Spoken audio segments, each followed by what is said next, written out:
Imphal East District ki tongan mafam singda security force singna Ngak Shenduna Loumee Shingbu Lok-Hanbagi Thabak Chathakhre Lok-Hanbagi Thabak adu district police na central force Singapore na Ngak Shenduna district asigi manung channa lamlai AC gi sana sabi amadi thamna pokpi area ke lobuk singda Chathakhibane Loumee singna lokpagi thabak adu AC asigi MLA ke bomchana su yengsin ke security force singna Ngak Shenduna lokpa aduga mari lainana Loumee amana Loumee singna uduna lokliba law ase Loumee adu khakkin natte Loumee singna wana ujaba law asibo security force na Ngak Shenduna lokpa ngamba ase nungai ba fawi hairakli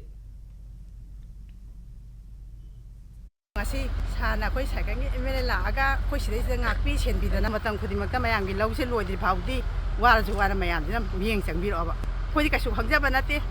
aigi yung kai ba yade aigi yung mang ba yade laikai khungang si mang ba yade hana laijaba wana haba koi di matam khuding makta jo dum yeng hanbiu halaitana sida kapai ba kholai ba je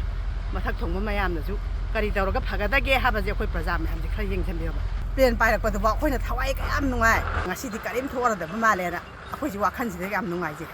अखोई army थाजदबा लाइते police थाजदबा लाइते माइ मागी मफम मफम दबी ngamba saki do puthoknaraga tarokpa je अखोई याम हरावे